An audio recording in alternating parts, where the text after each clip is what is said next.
Did you want toughness 6 on your basic infantry? Because that's what you've got by the looks of it. T6 Custodian Guard. This is going to be fun. So the Golden Bananas are next up on the faction focus, and overall I think they seem okay. They've had quite a few nice quality of life changes, and most things do seem to be on the up for them. There are a few quirks I will point out later on as we go through this that I think are a little bit off, but in general I think they are looking like a fairly good faction going into 10th edition. Their army rule is now much better and much simplified. It is a simplified version of their Qatar system, which back when it was introduced in their last codex was unbelievably complicated. I remember people trying to understand it and get their head around it. Like, once you get your head around it, it's not too bad, but just reading through it for the first time was like brain melting. This is now much more straightforward, thank the Lord. You previously had to choose an order to work through the various bonuses each battle round, and there were certain sub-factions that got extra benefits or could use certain parts twice in a row or twice, and it was just very, very confusing for new players. The Martial Qatar system now is just super simple.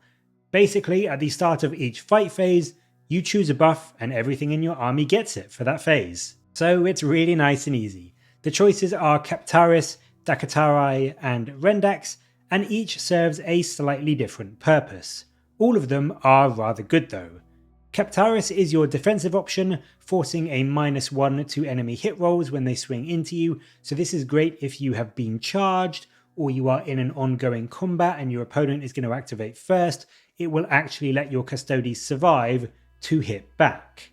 Dakatarai is your anti-horde option, giving your melee weapons sustained hits 1, so basically exploding 6s, and with the large number of attacks that Custodes seem to have on their weapons, that is potentially a huge amount of extra attacks into your opponent, and means that you can very easily mulch through those big squads of gaunts or guardsmen that may be trying to tie you up. And then finally, we also have a choice in Rendax, which is what you will need against the tougher enemies, and this gives your melee weapons lethal hits. So on 6s to hit, you will be auto-wounding. And against the new higher toughness vehicles and monsters, this is going to be really, really useful. It means you won't be relying, although you've got really good hit values being Custodes, you would still be relying on 5s or 6s to wound, even with your slightly stronger weapons, because the toughness has gone up so much.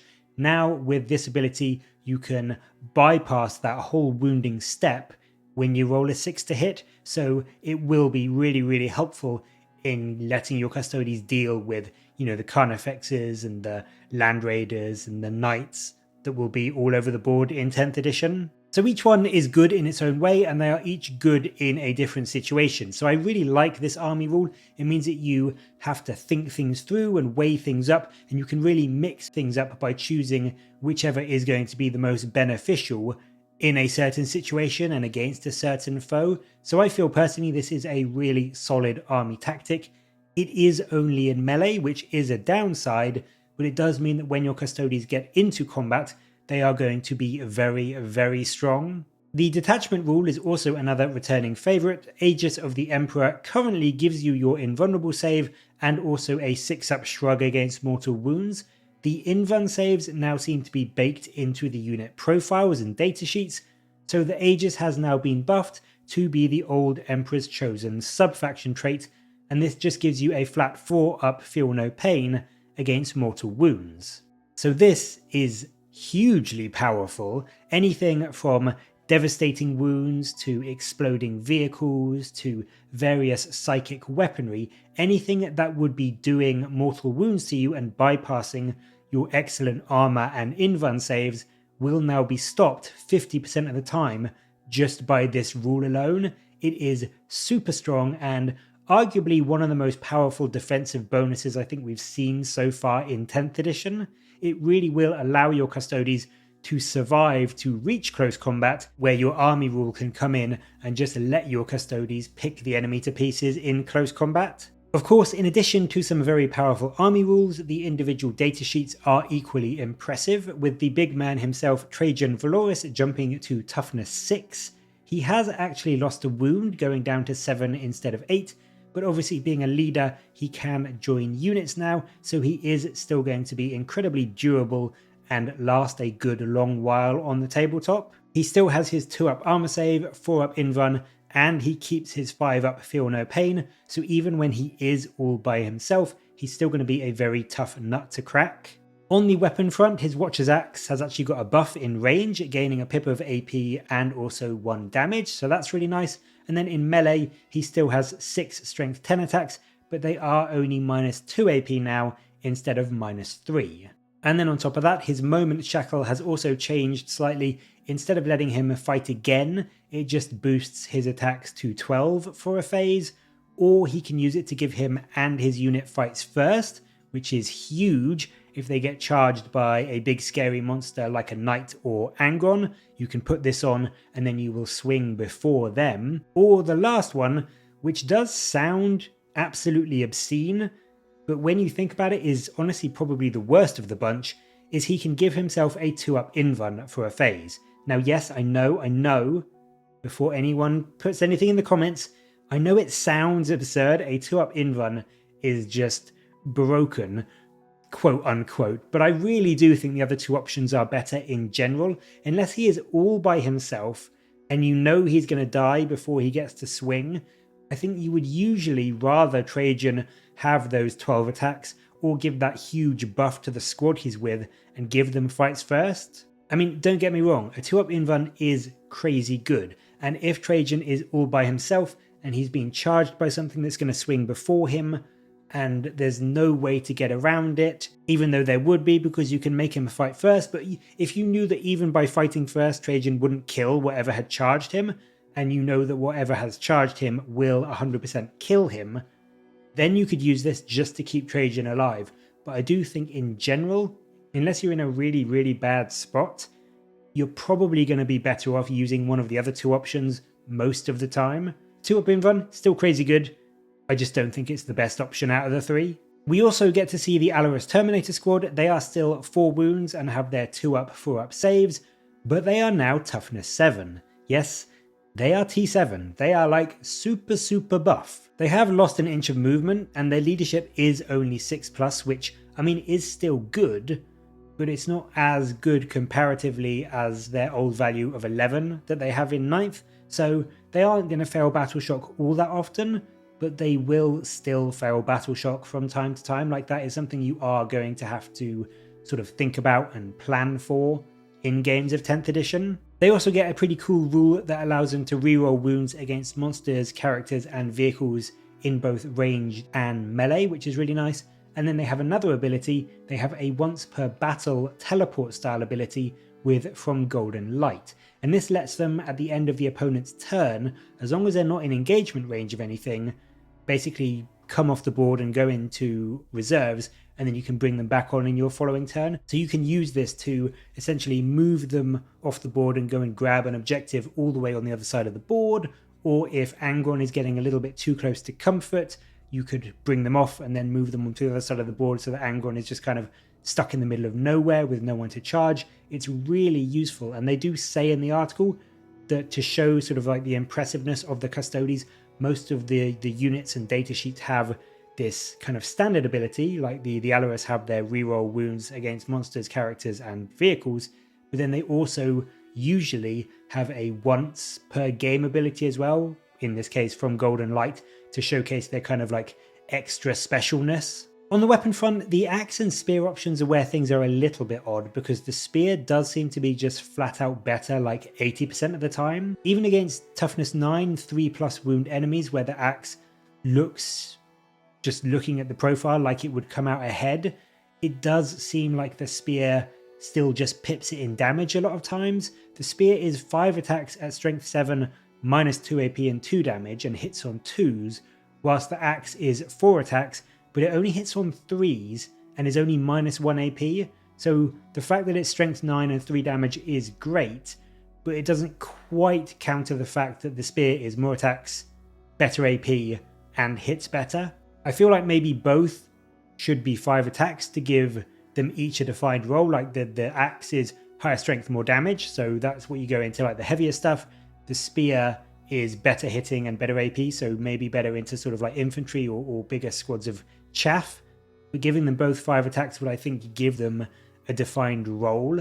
The fact that the axe is only 4 attacks, it just makes the spear better against most things just from the weight of attacks that you can put out. Or maybe they should just give the axe strength 10 instead of strength 9, and that would give it a like really focused niche against toughness 5, toughness 9, and toughness 10. So that if you knew you were going up against a lot of armies that had those toughness profiles, you could maybe bring the axe. But it just seems that the spear is going to be the go-to in most situations, and I feel like that's maybe a bit of an oversight. I wish they were a little bit better balanced against one another. We also get shown another unit profile in the Prosecutors, which are the Sisters of Silence that work alongside the Custodes. They still have the same T3, 1 wound, 3 up save profile, and are still armed with the relatively meh weaponry of the bolt gun, but they are super good anti-psychic units. They not only have a 3 up Feel No Pain against psychic attacks, which will massively help their durability, but they also have precision and devastating wounds against psychers. So not only can these ladies snipe out enemy psychic characters in squads, but when they do, a 6 to wound is a mortal wound. So I do think that squads of these ladies will be a staple in quite a lot of lists, just for that extra potential of killing off enemy psychers that thought they were safe hidden in a squad. And then we also see the melee version, the Vigilators Sword. They have a great blade, and this sword is anti-psyker 4+ and devastating wounds. And that means that on wound rolls of a 4+, they do mortals instead of normal damage. So these sisters are going to be insanely good at getting into combat with enemy psychers and just chewing through them with mortal wound output. They are 2 damage a swing, and they have 2 attacks each. So that means each sister can potentially be doing 4 mortal wounds in a single combat round, and a squad of 10 against something like Magnus the Red do on average around 13 mortal wounds to him alone, which is really impressive and means, I think, although they've got to get in melee, which is a downside for them because they are fairly flimsy, squads of these are going to be absolutely terrifying for enemy psychic units. And then lastly, we also got to see a very nice stratagem for the Custodes. Vigil Unending is no longer a fight on death ability like it is now. Instead, it lets you, for 1 command point, choose a Custodes infantry unit, and in your command phase, you can return a destroyed model to it. So that squad of Alaris Terminators, those T7 4 wound monstrosities, they can have a model back if they lose one.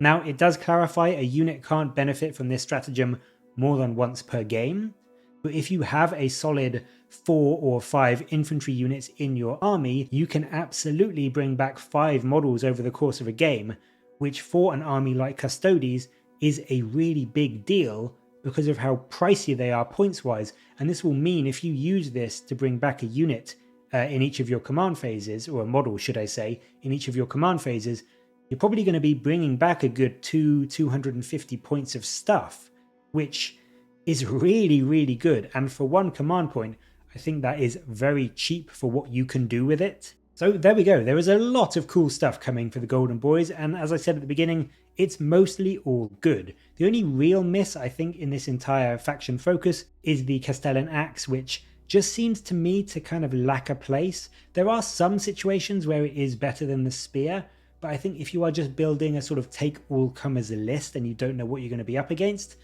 bringing the Spear seems to be a better option like 80% of the time, so I can't see why you would bring the Axe in just a take-all-comers list. That's the only miss for me. Everything else seems really good, really balanced, really fun, and importantly simplified as well, so that you're not trying to figure out how the Qatar system works, which a lot of games in 9th spent far too much time on. And I really like that even the sisters seem like they're going to be worth taking in 10th edition and actually have a spot in your Custodes lists. So all in all, I think this has been a fairly good faction focus, and I am excited to get my Custodes out and give them a try in 10th edition too. But as always, I would really love to know your thoughts on these rules. Let me know what you think down in the comments below, and as always, thank you very much for watching. Please do like and subscribe for more Warhammer content from me, but until next time, I'll catch you later guys.